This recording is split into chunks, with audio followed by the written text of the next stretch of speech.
బీఓఏలకి 7 నెలల బకాయి వేతనాలు ఇవ్వాలని చెప్పి ఈరోజు రాష్ట్ర వ్యాప్తంగా అన్ని కలెక్టరేట్ల దగ్గర సామూహిక నిరసన కార్యక్రమాలు జరుగుతున్నాయి. ఈ కార్యక్రమం 3 రోజుల పాటు ఈరోజు రేపు ఎల్లుండి 3 రోజుల పాటు కార్యక్రమం జరుగుతుంది.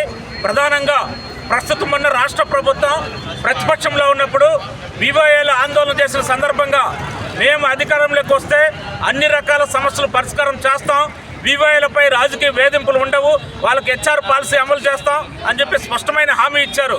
హామీ ఇచ్చి 7 నెలలు అవుతోంది.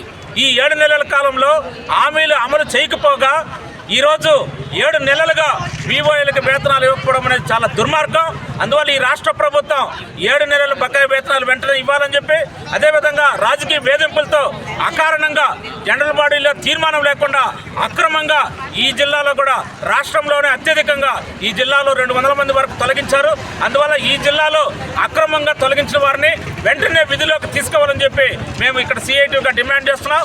రాష్ట్ర ప్రభుత్వం అధికారులు వీళ్ళందరూ కూడా రాజకీయ వేధింపులతో చాలా తీవ్రమైన ఒత్తిడి, మొత్తం స్కీమ్ వర్కర్లో ప్రధానంగా బీఓఏల పైన చాలా తీవ్రమైన ఒత్తిడి వస్తుంది. అందువల్ల ఈ ఒత్తిడిని వెంటనే మానుకోవాలని చెప్పి, ఇతర సమస్యలు గతంలో ఇచ్చిన హామీలను కూడా అమలు చేయకపోతే ఈ 3 రోజుల తర్వాత భవిష్యత్తులో ఈ పోరాటాన్ని ఉధృతం చేస్తామని చెప్పి రాష్ట్ర ప్రభుత్వానికి హెచ్చరిక చేస్తున్నాం. వాడా గంగరాజు, బీఓఏల సంఘం జిల్లా గౌరవాధ్యక్షుడు.